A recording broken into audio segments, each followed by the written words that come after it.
In 1939, nothing goes for the Allies in Europe. After Dunkirk disaster, France is no match for the striking forces of the Third Reich. Within weeks, their army is torn apart. Brittany is now facing the monster all by itself. The kingdom is calling upon the Empire to the rescue. September 10, 1939, Canada declares war on Germany. The Canadian government takes the decision to build training camps for the rookies across the country. In the Army Districts number 4 of the province of Quebec, Training Camp number 41 will be established in the small city of Huntingdon. Up to 460 men will take part in the building of this camp. It will be made to accommodate up to 1,000 soldiers. Everything needs to be done, from the sewer to the roof.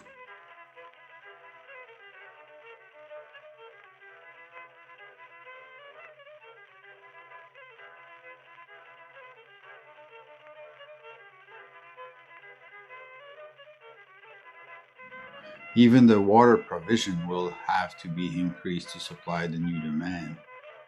The city of Huntingdon addresses the problem and will shortly improve the situation. Huntingdon Regiment Holmes Lieutenant Colonel Brooke will be in command, assisted with 31 officers, 79 commissioned officers, and 105 men of enlisted grades.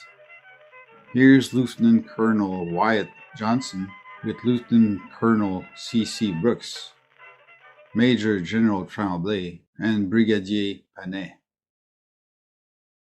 They have to give the basic and raise the recruits to the level of soldiers. The boys are from everywhere in the province.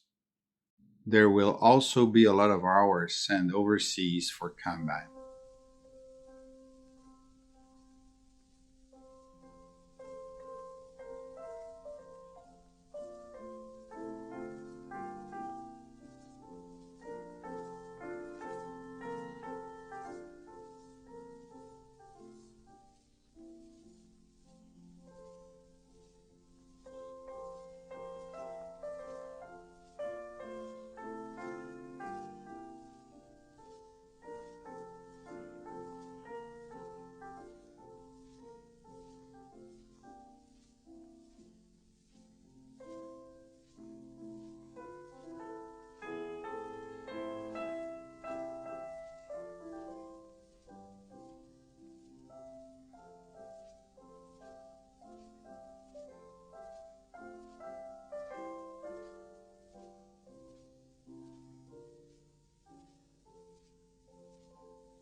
Life is pretty plain at the training camp, except for Sundays. The trumpet rings the alarm every morning. 6 o'clock is breakfast time. Then the troops round up for inspection before they are dismissed to their proper duties.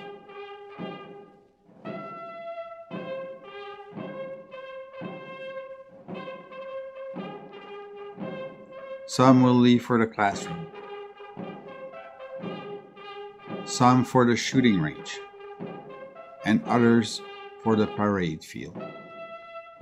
They will be back for dinner and again for supper.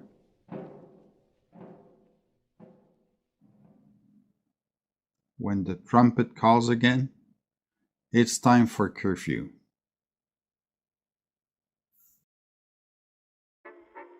One of the things that stayed in the memory of the people living in Huntingdon at the time is the effervescent ambience.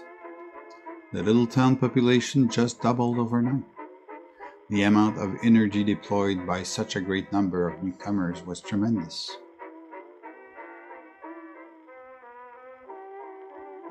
New events were succeeding one another almost daily. Parades,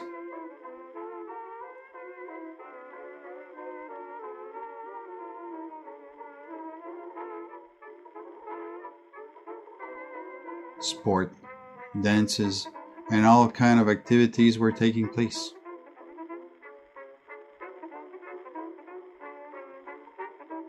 The population was welcome to take part of them, and especially the women's. Something had to be done to funnel this power stroke. The army was taking all the necessary measures to ensure the well-behaving of its men. A good reputation had to be preserved, and learning good manners was part of the basic training. Most of the time, everything would go smoothly, but little spark could happen.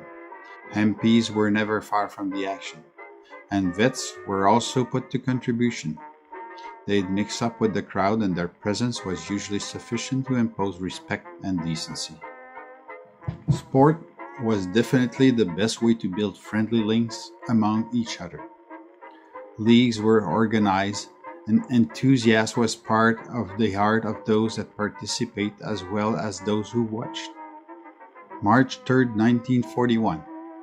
The Army hockey team won the first game of the championship, but the competition was far from over. After 7 games of outstanding intensity, the Leech Textile took the victory in a third overtime period of the 7th game. The ambience was incredible. After the game, the players of both teams would celebrate together at the Sergeant Mess. March 18, 1941. The member of the 7th Recce Regiment spent the whole afternoon fighting the blaze that engulfed a house of the town. The house was a total loss.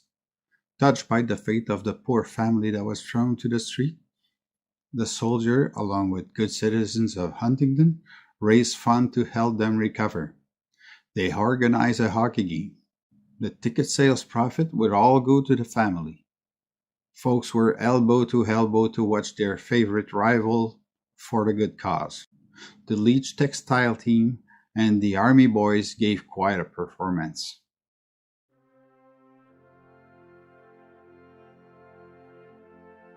It seems like a good time was going on,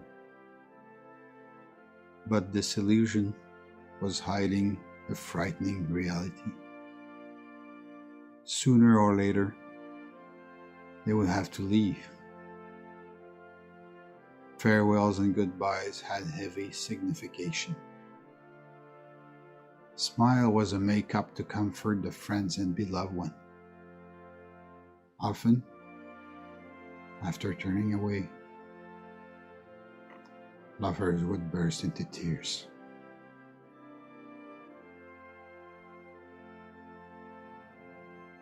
Ultimately, the victory would come.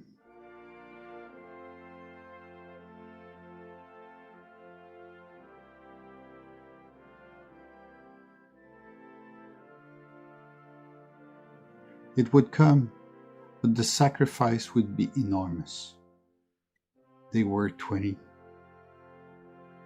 22, 24 years old. They did not choose to become heroes. They must never be forgotten.